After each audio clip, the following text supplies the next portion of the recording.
Hello guys, आज मैं आपके सामने फिर से एक स्टोरी शेयर करने जा रही हूँ और ये स्टोरी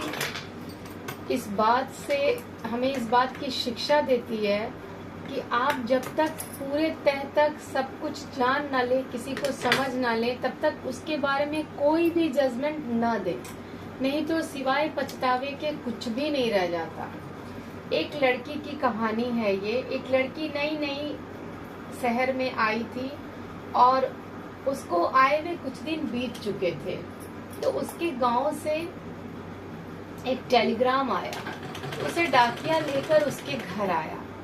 जब उसके घर आया तो उसने बेल बजाई और आवाज लगाई कि डाकिया वाला हूँ, डाकिया हूँ, बाहर आओ। बच्ची ने अंदर से आवाज दिया कि आप दरवाजा के नीचे से ही चिट्ठी डाल दें, मैं ले लूंगी। तो डाकिया को बहुत गुस्सा आया कि मैं घर घर जाकर सबके पत्र देता हूँ और भी जो चीज़ आते हैं मैं सब कुछ देता हूँ, और इन लोगों को घर से निकलने में भी प्रॉब्लम है। तो उसने आवाज़ लगाई, आओ बाहर आओ, इसमें तुम्हें साइन करने की ज़रूरत है। तो वो बच्ची बोली ठीक है, आती हूँ। और फिर उसे आने में 5 मिनट के करीब लेट हो गया। डाकिया बहुत क्रोधित हो रहा था, अंदर ही अंदर सोच रहा था ये कैसी लड़की है, मैं 5 मिनट से खड़ा हूँ और ये इतनी देर से आ ही रही है अब तक। और जब वो बच्ची दरवाजा खोलती है तो डाकिया उसे देखकर निशब्द हो जाता है। उसके पास कोई वर्ड्स नहीं होते, क्योंकि दोस्तों आगे की कहानी बहुत ही दर्दनाक है। उस बच्ची के दोनों पाँव नहीं होते हैं, दोनों पैर उसके, वो हैंडीकैप्ड होती है, दोनों पैर उसके नहीं थे।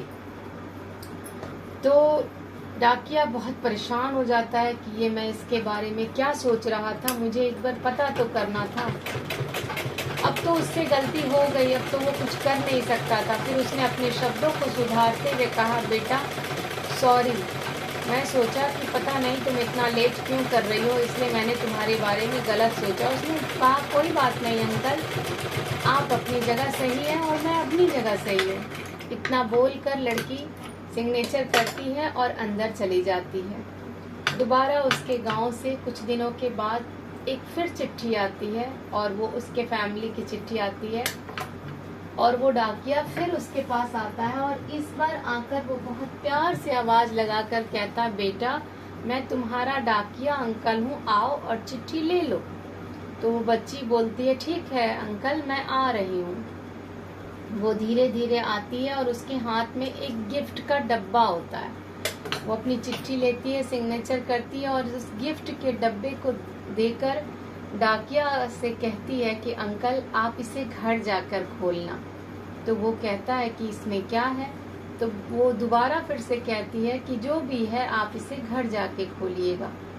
तो वो लेने से बहुत बार मना करता है, पर वो बच्ची नहीं मानती और उसे अच्छा नहीं लगता। डाकिया को लगता है चलो बच्चा है, इतना कह रही है तो मैं ले लेता हूँ, और वो उस गिफ्ट को लेता है और अपने घर चला जाता है। और जब वो खोलता है दोस्तों, देखता है तो उसमें एक चप्पल होता है। डाकिया खाली पैर ही सारी जगह पे चिट्ठी बांटा करता था, ये किसी ने नहीं देखा, लेकिन उस बच्ची ने देख लिया।